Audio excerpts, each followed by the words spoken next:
It was the kind of Sunday where the sun shone bright through the window, making everything seem ordinary. People walked to church in their Sunday best, the smell of freshly brewed coffee and the murmur of family chatter filling the house. Everything was supposed to be just another day. But for me, it turned out to be the beginning of something far darker. I collapsed that morning, my body giving in after a long stretch of silent pain. My mind tried to scream for help, but no sound escaped my lips. I had pushed through the exhaustion for as long as I could, but my body had decided otherwise. I lay there, feeling the weight of the cold hardwood floor beneath me, my chest tightening with every breath. Every breath felt like a struggle. The pounding in my heart in my ears was the only sound I could focus on. And then came their voices. "You're being dramatic. Stop it." My dad's voice echoed from above me.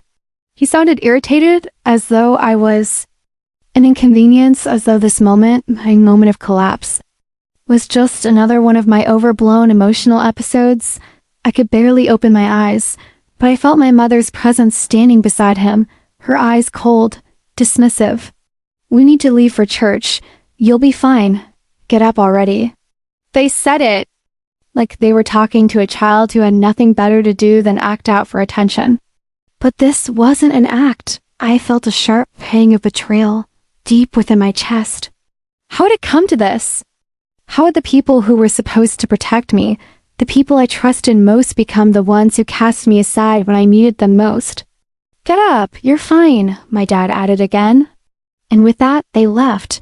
The front door slammed shut, sound ringing through my ears like an accusation. I was alone. I never felt more alone. The crushing reality began to seep in, the realization that I had no place in this family, that my pain was nothing more than a nuisance to them. They never saw me. They never truly saw me. I was just the girl who made a scene, the drama queen. But this time, it wasn't just emotional pain, it was physical. It was real. And still, they walked away. I lay there in a daze, my body trembling, my thoughts racing. They'd never listened. To me, they'd never understood. They'd never cared enough to even pause for a moment. I'd always tried to be the daughter they wanted, quiet, obedient, compliant, but it was never enough. I had tried to speak up, tried to voice my concerns, but they shut me down every time. "You're too emotional. You overreact. Stop making a big deal out of nothing." Those words had echoed in my mind since I was a child. But now, as I lay there struggling to breathe, I realized just how empty they had made me feel. How empty they had left me. How they had slowly chipped away at my spirit until there was nothing left but the shell of a person who was too afraid to express her own pain. Tears welled up in my eyes, but I didn't cry. I couldn't. I was too exhausted, too empty. Instead, I stared at the ceiling, numb. The only thing I could focus on was the feeling of betrayal, the coldness of their disregard, and the suffocating weight of being unloved. How could they do this to me? How could they walk away without a second thought, leaving me behind like I was nothing? Am I really nothing to them? The thought rattled me, sending a shiver through my body. I thought back to the countless moments before this one. I remembered when I was little, how my dad used to hold me in his arms when I was sick, telling me that he would always protect me. I remembered the times when my mom would brush my hair and whisper words of encouragement. Those moments felt so real, so full of love. I believed them. I believed that they cared about me, that they would always be there for me. But now it felt like a lie. I could still hear my mom's voice from earlier that morning. So cold, so detached. The woman who had once held me close, the woman who had once promised to always be there, had turned into a stranger. I let out a shaky breath, feeling the tears threatening to spill over. But even as the emotions swirled within me, I couldn't help but notice something else. A tiny spark. A tiny flicker of determination deep inside me. I wasn't just going to lie here and let them destroy me. The room felt heavy, the silence suffocating.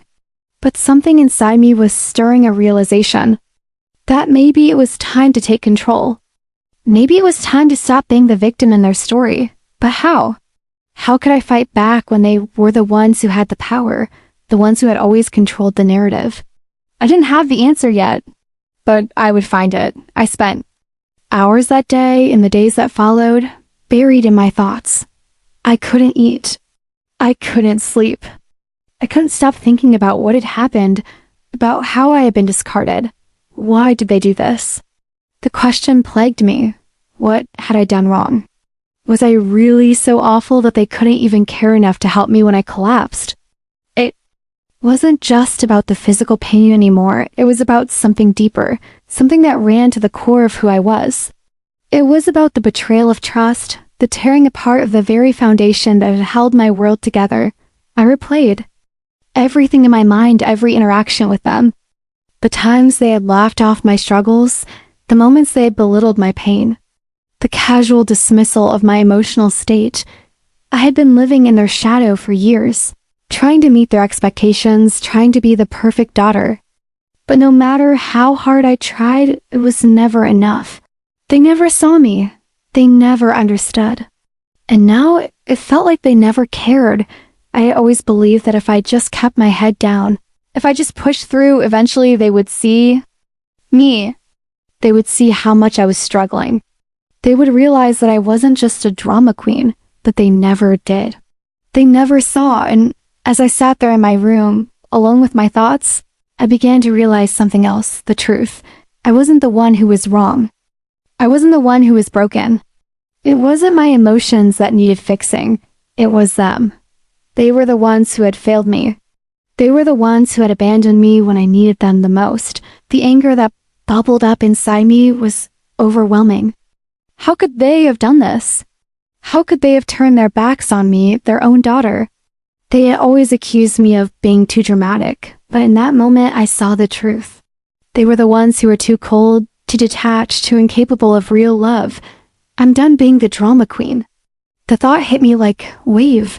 I wasn't going to let them control me anymore. I wasn't going to let their cruelty define me, but what could I do? I was just one person and they had all the power. That's when the idea began to form. It started as a faint whisper, a distant thought.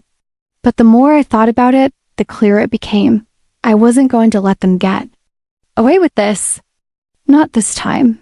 But as I thought about the steps I could take, the plan that began to form in my mind, something else gripped me, something deep inside.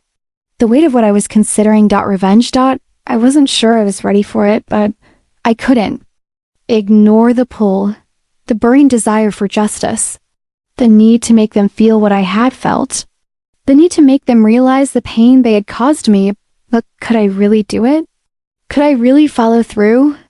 The idea was terrifying, but the more I thought about it, the more I realized it was the only way to make them understand.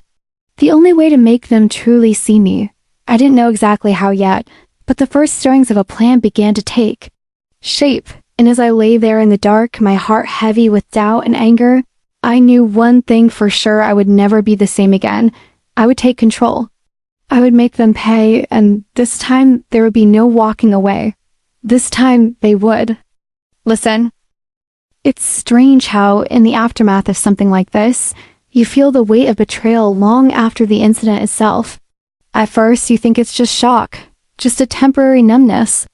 But then, as the days bleed into each other, the feeling deepens, settles inside you like a slow-acting poison, eating away at everything you once held true. That Sunday, after they left me lying there, alone on the cold floor, I felt abandoned by more than just my parents. I felt abandoned by life itself. The world felt distant, out of reach, like I was standing on the edge of a precipice, looking down at the broken pieces of everything I had once known. I spent the next few days locked in my room. I didn't answer their calls. I didn't speak to them when they returned from church that afternoon, smiling like nothing had happened, their faces lit up with the joy of a Sunday well spent. The contrast between their cheery demeanor and my shattered reality was jarring. "How are you feeling, sweetie?" my mom asked, as if nothing had changed. I felt the cold distance between us, the invisible wall that had been erected with each passing moment of their dismissal. I couldn't speak.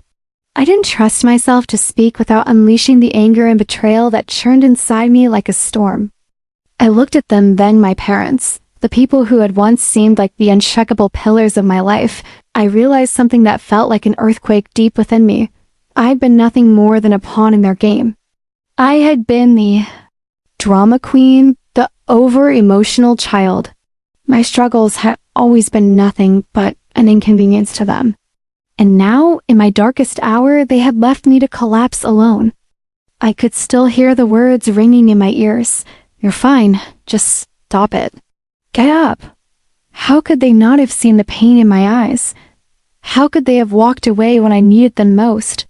I was the same girl who, not long ago, had curled up in my mom's lap when I was a child, crying over a scraped knee, and she would comfort me, kissing my forehead, whispering, "It's okay, you're safe now." I remembered those moments so clearly, moments when I believed in their love, when I thought they would always be there. But now everything felt like a lie.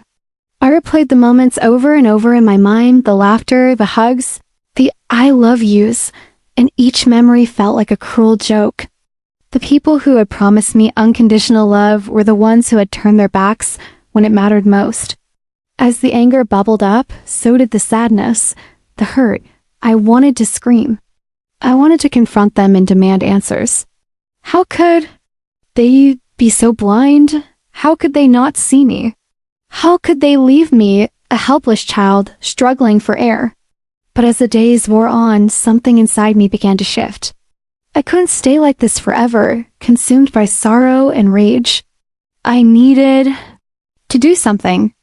I needed to take back control, to stop being a passive victim in my own story. That's when the idea began to take root. But the first stirrings of revenge were not born from a place of pure malice. At first, it was just about validation. It was about making them see the truth of what they had done. It was about showing them that I wasn't just some child who could be brushed aside. I wasn't just their drama queen. I was a person to person with real pain, real emotions.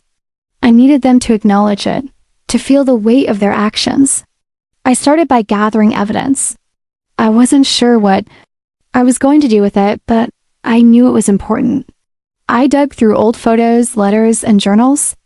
I found the letters my mom had written to family friends, where she described me as too emotional and a burden.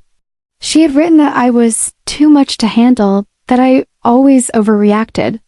The words stung, each letter a new layer of betrayal, a reminder of how little I meant to her. I thought back to the countless times I had tried to open up to her, to tell her how I was feeling. Every time she had dismissed me with a wave of her hand, telling me I was overthinking, that I needed to calm down. How had I not seen it before? How had I allowed myself to believe that I was the one who was broken? But now the truth was clear. It wasn't me, it was them. They were the ones who had failed me. They were the ones who had abandoned me. And they were the ones who needed to face the consequences of their actions. I started to feel a strange kind of power. It wasn't a power of rage or vengeance, not yet. It was the power of clarity, of seeing the world for what it truly was. I wasn't the problem. They were, and I would make them see that.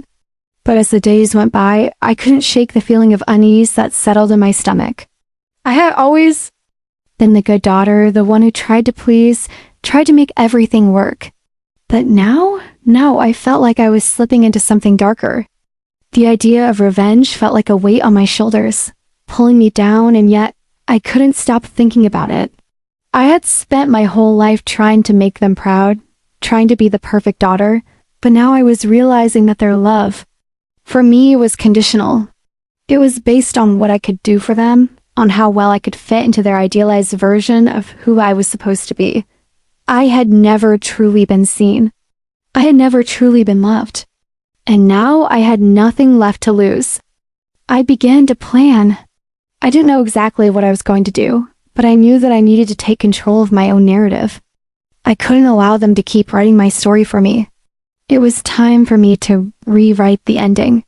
But even as the idea of revenge took hold, I couldn't ignore the weight of my conscience. The thought of hurting them, of taking everything they'd ever known and turning it against them, felt wrong. It felt like I was becoming the person I never wanted to be. Is this really who I've become? The question haunted me. I had spent my whole life being told that my emotions were a weakness, that my pain was nothing but drama. But now, as I stood on the edge of this new path, I couldn't help but wonder if I was becoming just as cold, just as detached as they had been. I spent sleepless nights wrestling with my conscience. I wanted justice, yes. I wanted them to understand the pain they had caused me, but at what cost? What would I lose in the process? Could I really go through with it? Then came the pivotal moment. One evening, as I sat in my room, surrounded by the evidence of their betrayal, those letters, those words that had haunted me, I heard a knock at my door. It was my mom. She stood there, her face tight, like she had been rehearsing something. Like she knew that what she was about to say wouldn't be easy. "Sweetie, can we talk?" she asked, her voice soft, almost hesitant. I didn't answer at first. What was there to say? What could she possibly say that would make this all okay? She took a step closer, her eyes filled with something I couldn't read. "I know you're upset," she began, "but you have to understand, we didn't mean to hurt you. We didn't know what was really going on. You have to trust us." I looked at her, a cold numbness settling over me. Trust them? How could I trust them? How could I ever trust someone who had abandoned me in my time of need? "I don't need your apology," I said, my voice quiet but steady. "I don't need your excuses." For a moment, neither of us spoke. The silence between us felt like a chasm, impossible to cross. And then, with a final glance, I stood up, the decision made. I would do this. I would take control of my own story. I would make them see me not as the drama queen, but as the person I had always been. But even as I took that first step, I couldn't shake the feeling that I was walking into something far darker than I could have ever imagined. The weight of the decision lingered on my chest like a storm cloud, dark and heavy. It was no longer just about exposing the truth, it was about something much deeper, something I couldn't yet fully comprehend. I had already begun to feel the thrill of taking control of my life again. I had to confront the ugly truth that had been buried for years. But even as the plan began to form in my mind, I felt a knot tighten in my stomach, a sense of unease that gnawed at me, keeping me awake in the dark of the night. Was I becoming them? Was I about to cross a line that I could never come back from? What kind of daughter am I becoming? The question haunted me. I could still see my mother's face when I told her I didn't need her apology, when I dismissed the false promises she tried to give me. Her eyes had pleaded with me to understand, to let go of the hurt, but it was too late. How could I trust them again? How could I trust people who had abandoned me when I needed them most? I had tried. I had tried so hard to be what they wanted: obedient, calm, strong in their eyes. I had buried my emotions, kept my pain hidden, for fear of being labeled as too dramatic. But now, in the aftermath of everything that had transpired, I realized the truth. They had never truly cared. Not really, not when it counted. They had dismissed me, belittled me, and left me in my darkest hour. The foundations of my life, my sense of safety and love, had been shattered. I sat in my room late one night, staring at the wall, the soft hum of the city outside my window the only sound. I had already gathered the evidence I needed, the letters, the photos, the recordings of their dismissive words. They had been so sure of themselves, so sure that I was the one with the problem. But now I held the power. I had the truth on my side, but the thought of what came next filled me with a kind of cold clarity. Revenge, it had always been so easy to say in my mind, but now that I was faced with it, it felt less like a solution and more like a dangerous path. Could I really destroy the image they had of themselves, expose their darkest secrets? Could I really hurt them the way they had hurt me? I could feel the tension building within me, a mixture of fear and rage. The silence of the room felt suffocating, and yet in the quiet I could hear my thoughts loud and clear. It was time. It was time to make them see the truth. Time to take back control of my life. But even as I steeled myself, I couldn't help but remember the good moments, the moments before all of this fell apart. I remembered my mother's warm embrace when I was younger, how she used to kiss my forehead and tell me everything would be okay. I remembered the way my father's deep voice would comfort me, making me feel like nothing in the world could touch me. Those memories were sharp, piercing through the fog of betrayal, making it harder to reconcile the people they used to be with the cold, distant strangers they had become. Could I really destroy them? The thought lingered, the question echoing. In my mind, days passed, and the weight of my decision didn't lessen. If anything, it grew heavier, more suffocating. I knew I had to move forward, but the internal struggle was overwhelming. I had never imagined this version of myself. I had always been the quiet, obedient daughter, the one who never questioned, who never made waves. But now is something else, someone else. The girl who had been betrayed had died the moment I collapsed on that floor, abandoned by the very people who should have cared. But as the time stretched on, I began to realize something else. I wasn't just seeking revenge. For the sake of pain, it was for justice. It was for acknowledgement. It was to make them see the reality of the situation, the reality they'd been blind to all these years. I'm not the problem. I reminded myself again and again. They are. I could feel the anger bubbling within me, like a fire ready to burn everything in its path. But I also felt a kind of sadness, something deeper than mere grief. I felt hollow, as if a part of me had died along with the trust I'd placed in them. How could they do this to me? How could they betray me like this and still walk around pretending nothing had happened? The thought of confronting them filled me with a mix of dread and anticipation. How would they react when they realized I knew the truth? How would they react when I finally stood up for myself and demanded answers? I knew they wouldn't take kindly to the exposure. I knew they would fight back, try to discredit me, manipulate the situation to make themselves look like the victims. That was how it had always been, wasn't it? They would twist the truth, make me seem like the one at fault, but I couldn't back down now. I had already come too far to turn back. It was a rainy afternoon when I decided it was time to act. The sky was overcast, heavy with the promise of more storms, and I felt a strange sense of calm as I prepared for what was to come. I stood in front of the mirror, my reflection staring back at me, a stranger in my own eyes. The girl who had collapsed on the floor was gone, replaced by someone new, someone stronger, someone who had nothing left to lose. I gathered the papers, the letters, the photos, the recordings, and placed them in an envelope. This was it. The truth was out, and now I had to make them listen. The door to their room was ajar. I hesitated for a moment, the pounding of my heart in my ears. This was it. This was the moment that would change everything. I stepped forward, pushing the door open. My parents were sitting on their bed reading. They looked up at me, surprised to see me standing there, but there was no real concern in their eyes. Not the concern that should have been there when their daughter had collapsed, broken and vulnerable. I held up the envelope.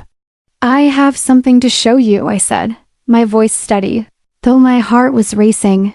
Their eyes narrowed, and I could see the flicker of unease pass between them. They knew something was wrong.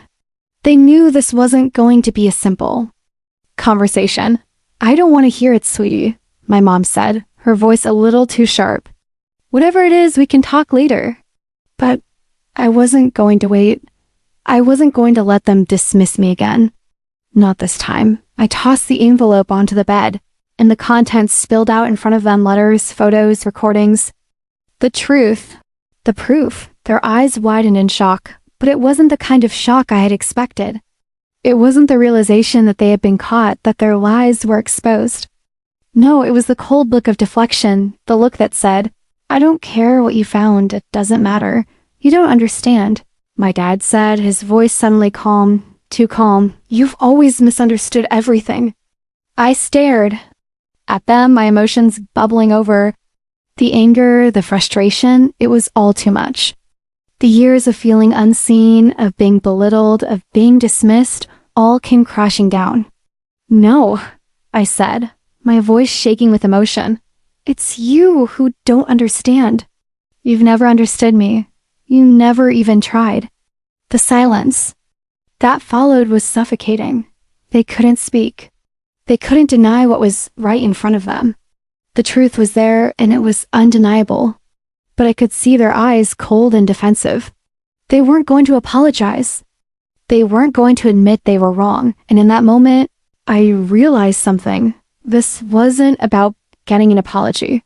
It wasn't about making them feel sorry. It was about taking back my power. It was about reclaiming my life. I walked out of the room, my heart heavy with the realization that no matter how much I wanted them to change, they never would. They would always be the people who abandoned me when I needed them most. But now I was freed out. As I closed the door behind me, I took a deep breath.